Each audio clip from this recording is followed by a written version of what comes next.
नमस्कार साथियों, मेरा नाम संजय कंडारी है। मेरे साथ हैं बड़े भाई राकेश सती जी। आज हम जा रहे हैं लवकुश महादेव मंदिर और आपको भी दिखाते हैं कि कैसे यहाँ पर पहुँचते हैं, क्या यहाँ की मान्यता है। और अभी हम नारायणगढ़ से बरखाल की तरफ जा रहे हैं। रोड की स्थिति बहुत ही दयनीय है और गाड़ी चलाने में बड़ी मुश्किलों का सामना करना पड़ रहा है।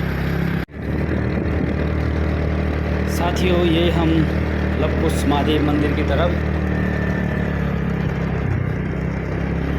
रोड बहुत ही उबड़ खाबड़ हो रखी है। कार का भी व्यू ले रहे हैं ना, बहुत ही तीव्र मंड है। सड़कों पर लगातार गाड़ियाँ आती जाती रहती है, जिस कारण सावधानीपूर्वक गाड़ी यहाँ पे चलानी पड़ती है। और इन दिनों बरसात के मौसम में सड़कों पर गड्ढे ही गड्ढे हैं।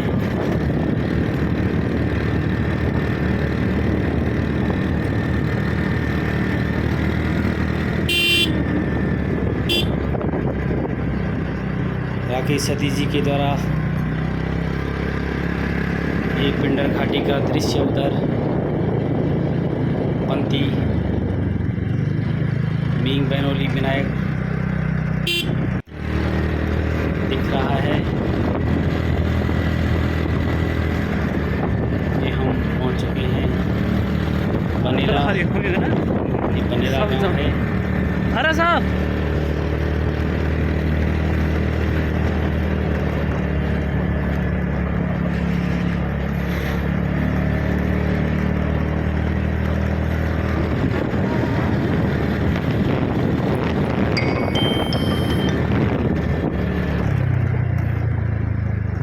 साथियों, हम बढ़ चुके हैं बनेला गांव से आगे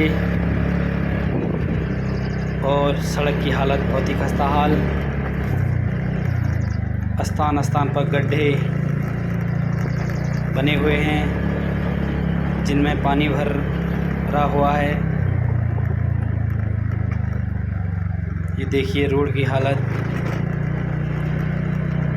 हमको जाना है लवकुश महादेव मंदिर समिति के द्वारा। साथियों, हम पहुंच चुके हैं सिमली और ये सिमली के पूरे गांव का दृश्य। ऊपर असेड़ महामृत्युंजय महादेव आप देख सकते हैं, लेकिन ये कोहरे के कारण कुछ नहीं दिख रहा है। ये सिमली बदान और पूरा क्षेत्र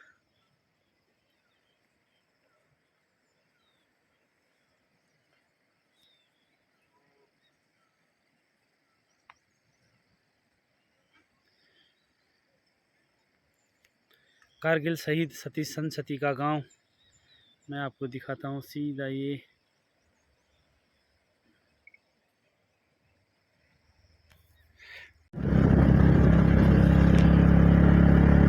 साथियों, हम पहुँचे हैं अभी रैगांव में और यहाँ से सीरी और डुंगरी थोड़ा दूरी पर है। ये देखिए आप, बहुत ही खूबसूरत नज़ारा पहाड़ों का। और इसको थोड़ा सा एक मिनट ये बना देना है, मैं बोलूँगा जी, आप बोलो। अच्छा, अभी हम रैगांव से एक बहुत ही ऊंचाई पर स्थित गांव है नारायणगढ़ से। और लेकिन यहाँ की खूबसूरती आप देख सकते हैं। एक सुंदर गांव रैगांव, प्रकृति की गोद में बसा हुआ। चारों तरफ की जो हरियाली दिखाई दे रही है ये बहुत ही सुंदर, एक खूबसूरत। और यहाँ से आगे सीढ़ी पड़ेगा, सीढ़ी से आगे डूंगरी पड़ेगा और वहाँ से हमारी पैदल यात्रा शुरू हो जाएगी। तो ये रैगांव वाला क्षेत्र है जहाँ पर हम पहुँचे हैं अभी रैगांव में। रोड की स्थिति बड़ी दयनीय है, चारों तरफ गड्ढे ही गड्ढे हैं, लेकिन फिर भी चल रहे हैं। ये बरसात में गड्ढों का मुख्य कारण है कि चारों ओर नालियाँ नहीं है। नाली न होने के कारण जो पानी है पूरा रोड में आ गया और इसका डामर पूरा उखड़ गया है। तो ये बांस के पेड़ आप दिखाई दे रहे हैं। बांस का पेड़ जनरली उन स्थानों पे होता है जहाँ पर की ऊंचाई काफ़ी होती है और यहाँ पर हल्की हल्की हमको ठंड भी महसूस हो रही है। और ये बांस का चारों तरफ का पेड़ अपने आप में रहगांव का जो क्षेत्र है वो दिखाता है। हम पहुंच चुके हैं डुंगरी और यहाँ से अब हम पैदल ही कुसदेव महादेव मंदिर के लिए प्रस्थान कर रहे हैं। मेरे साथ वरिष्ठ पत्रकार और प्रेस क्लब थराली के अध्यक्ष राकेश सती जी आगे से, और मैं पीछे से जा रहा हूँ। और यहाँ से काफ़ी लंबी यात्रा महादेव मंदिर तक है।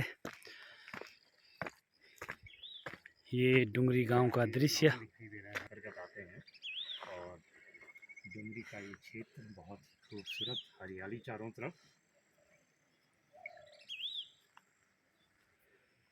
सूर्य को फ़ोन करता हूँ मैं। ये प्राथमिक विद्यालय यहीं चलता होगा अभी, ये बहुत पुराना है। प्राथमिक विद्यालय ये पैथोली है। साथियों, हम पहुंच चुके हैं राजकीय आदर्श इंटर कॉलेज हम पैथोली। क्यों बार आए जी, हम क्यों आए जी? और यहीं पैथोली एक बार हम आए थे यहाँ उस दिन। रास्ता कुसदेव महादेव मंदिर की तरफ जाता है और यहाँ से पैदल यात्रा अब शुरू हो रही है। और हमारे पीछे डुंगरी गांव से कलश यात्रा भी आ रही है। अभी तो थे। हम कलश यात्रा से पहले बहुत ही सुंदर स्थान पर ये इंटर कॉलेज है। बहुत ही अच्छी सुसज्जित व्यवस्थाएं यहाँ पर हो रखी हैं। ये देखो साथियों, घनी झाड़ियों के बीच, झाड़ियाँ आजकल बरसात में बहुत बड़ी हो चुकी हैं और रास्ता भी जाने के लिए नहीं है।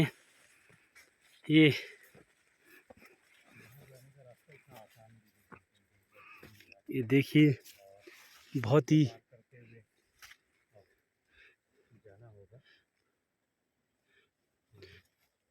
बड़ी हो जाएगी पिछले दिन कहीं।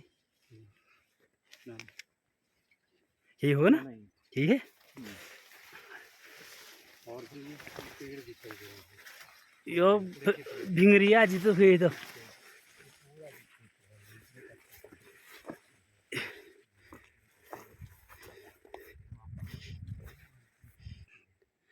ये लोगों के बरसात के लिए छप्पर।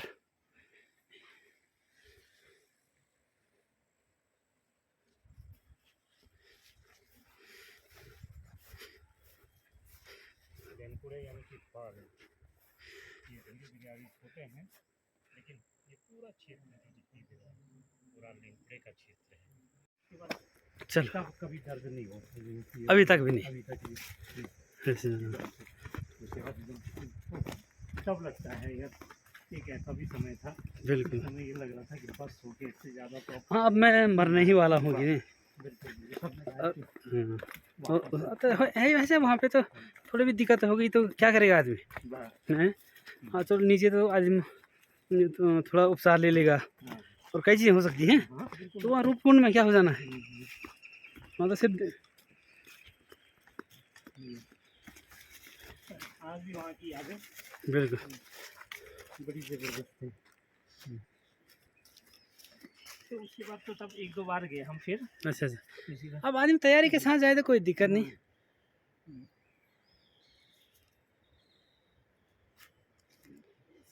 लग गया। ये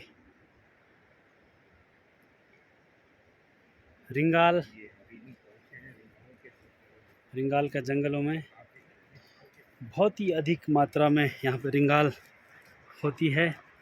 और हम भी कुसदेव महादेव के मंदिर नीचे जो गदेरा है वहाँ पर पहुँचने वाले हैं।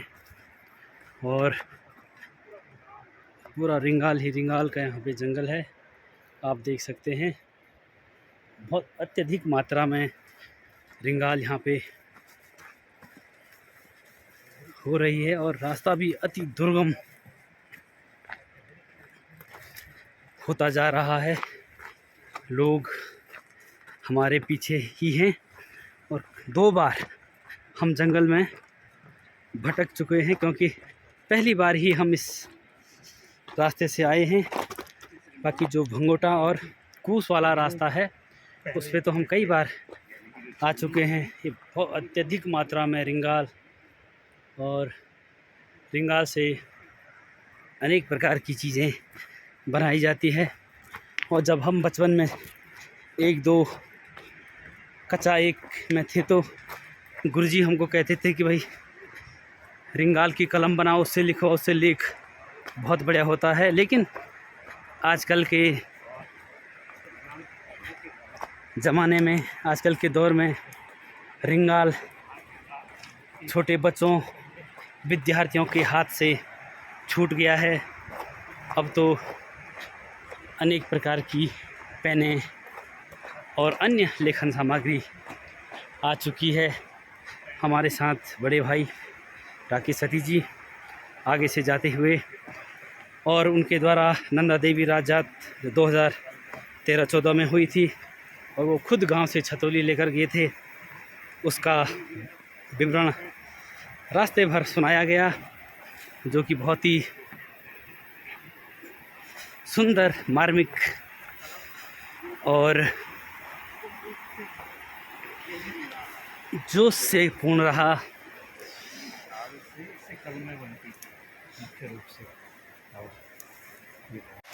साथियों, ये पहुंच चुके हैं हम गदेरे में, और इस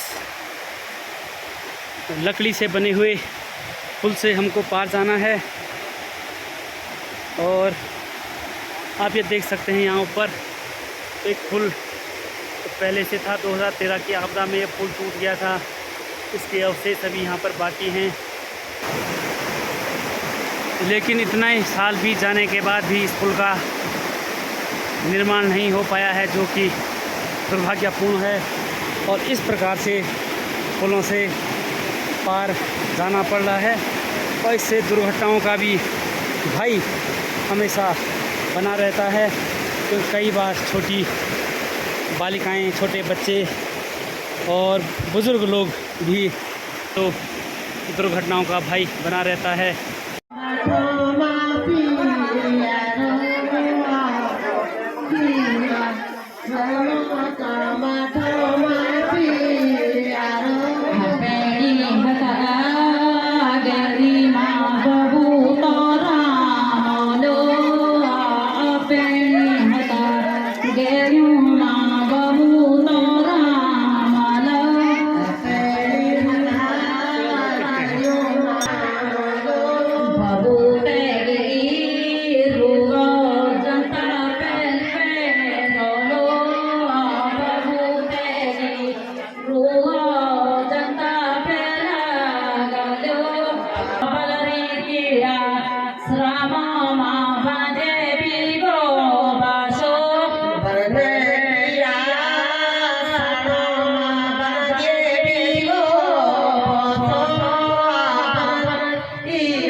वो घड़ी आ गई हमारे बीच में भव्य कलश यात्रा के साथ हमारे आज की वेद मूर्ति हम सम्मानित व्यासपीठ देवी उपासना जी और व्यासपीठ आचार्य श्री आस्तिक सतीश जी, सम्मानित उपाध्यक्ष, सम्मानित सचिव, सम्मानित संयोजक और सम्मानित देश के कार्यकर्ता, हमारे सम्मानित क्षेत्र के श्रद्धालु एवं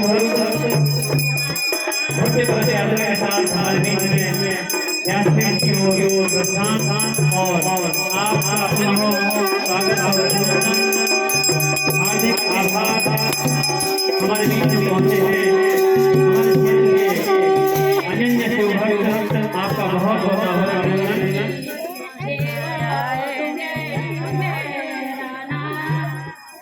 और हमारे बीच में पहुंच गए हमारे व्यासपीठ और देवी उपासना जी, हमारी वेद माता। सर कहीं सभी पत्रकार साथियों का बहुत बहुत धन्यवाद। स्वागत है। आपने दूर भव्य कलश यात्रा के साथ हमारी बहनें आप सभी को सादर प्रणाम, सादर नमन। ओम हरि ओम भजने में संतों में जैसे मंदिर का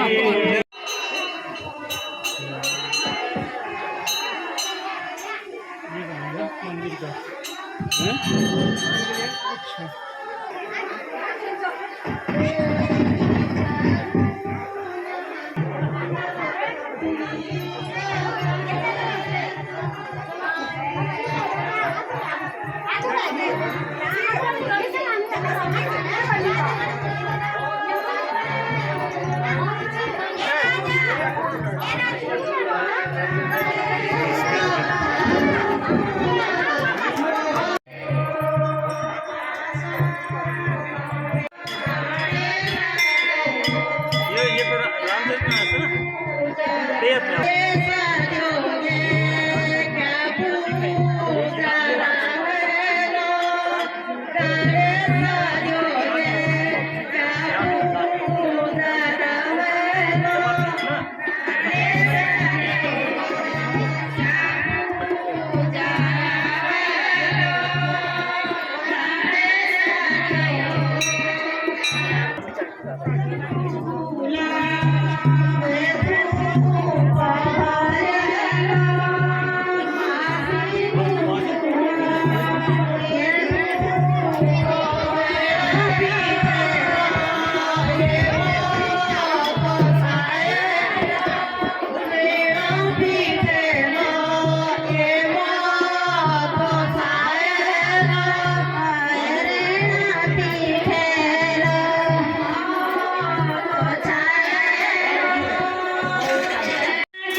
मुझे ले चलना हनुमान।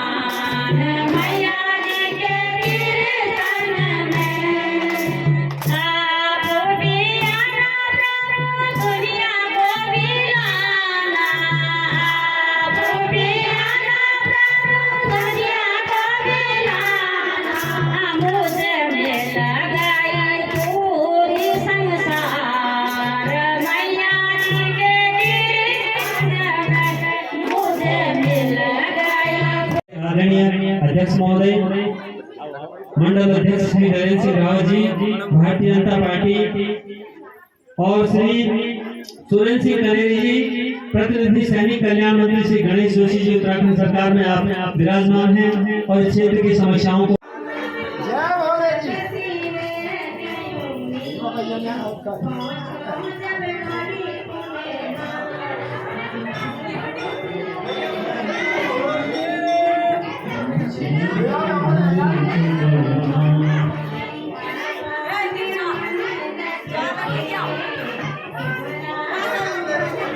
कि आप मंच की तरफ आने का कष्ट करेंगे। और आज हमारे बीच में बहुत ही सुंदर भजन कीर्तन चल रहे हैं।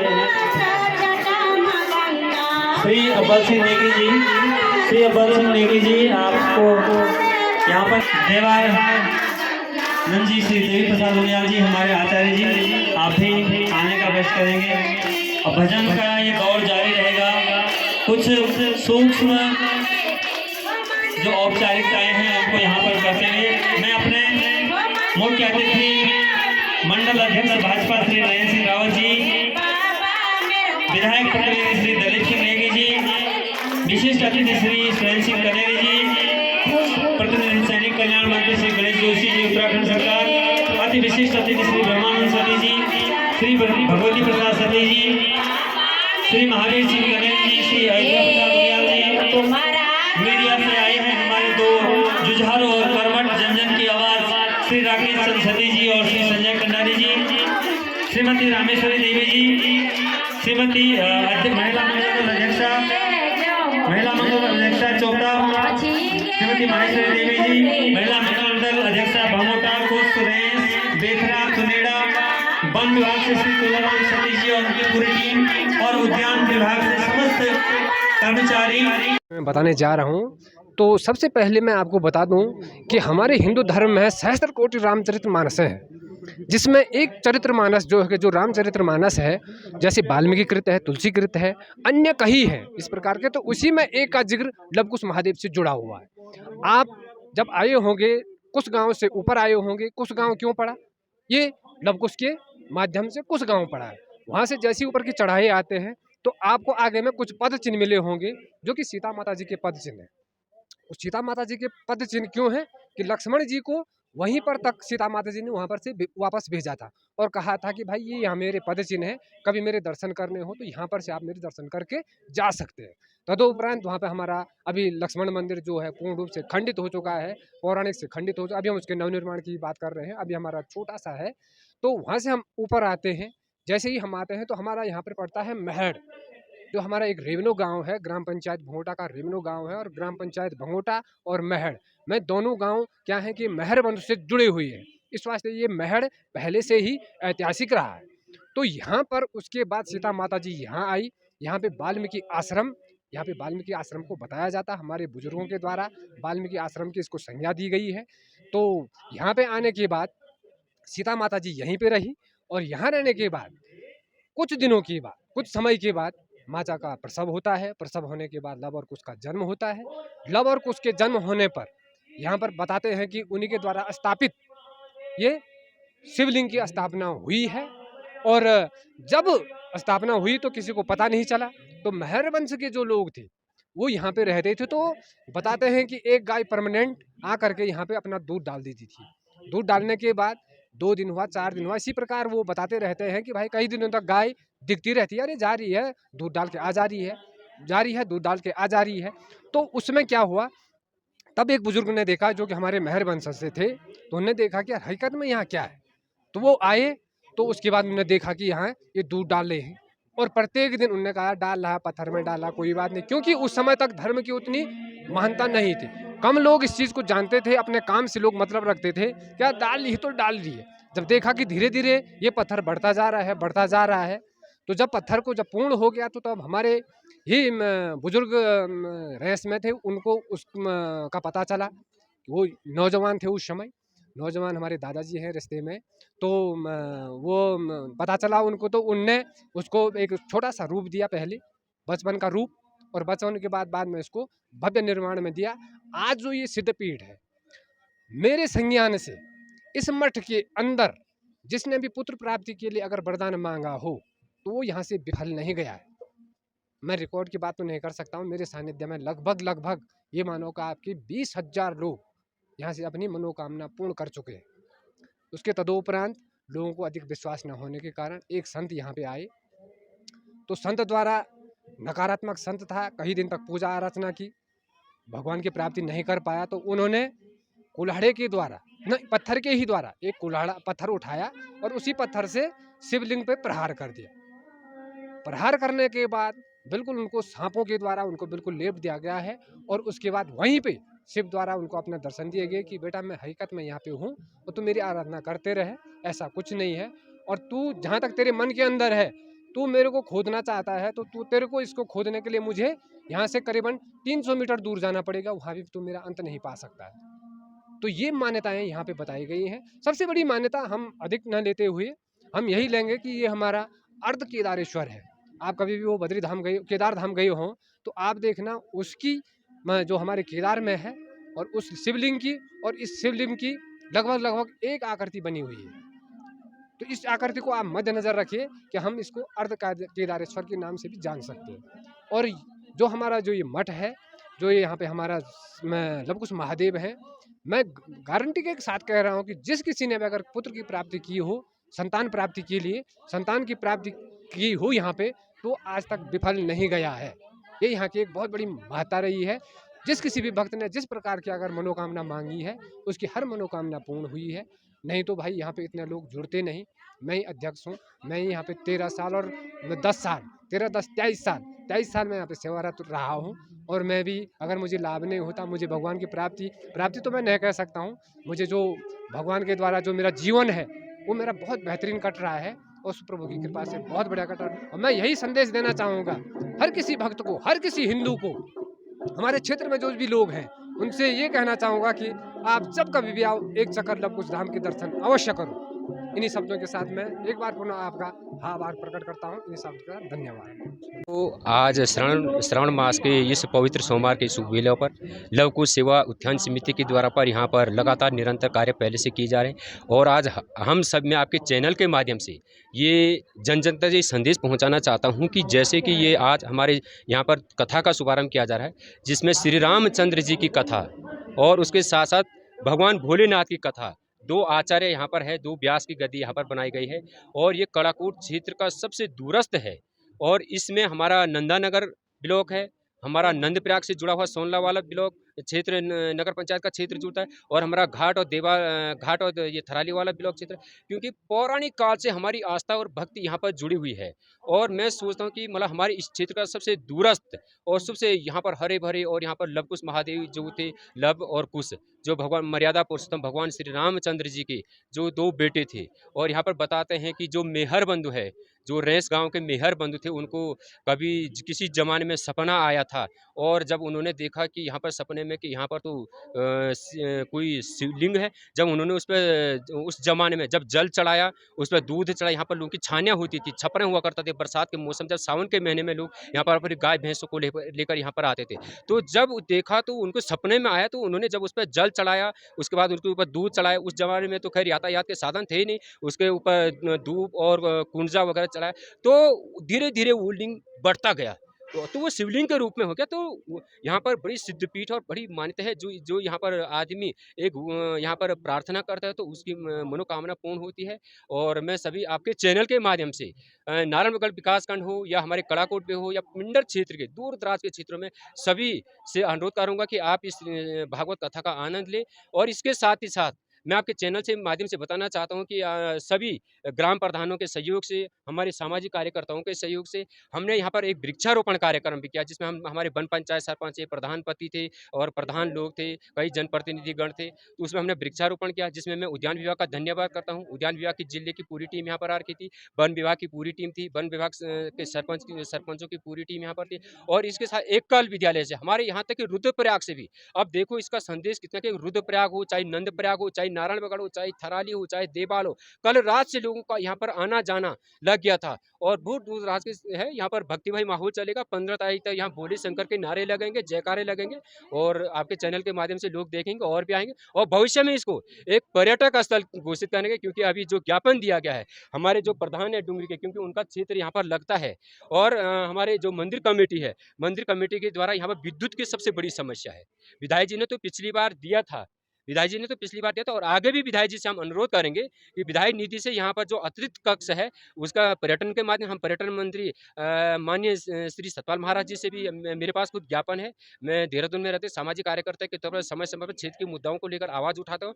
पर्यटन मंत्री जी के पास जाएंगे, विद्युत विभाग, हमारे पूरे क्षेत्र की जनता प्रधान जी के नेतृत्व में, हमारे श्री नैन सिंह रावत जी के नेतृत्व में हम पंक्ति में जाएंगे और मुझे उम्मीद है कि लव कुश महादेव और क्षेत्रीय जनता का सहयोग रखेगा, अगले साल यहाँ पर बिजली आ जाएगी और आने वाले समय में पर्यटन के मानचित्र पर आपको लव कुश महादेव दिखा देगा, जैसे हमारे बाबा केदार जी है, क्योंकि 15 साल की भूमि है और लव कुश महादेव पर्यटन के मानचित्र बहुत अच्छा दिखाई देगा और आने वाले से बहुत अच्छा यहाँ विकास होगा। धन्यवाद।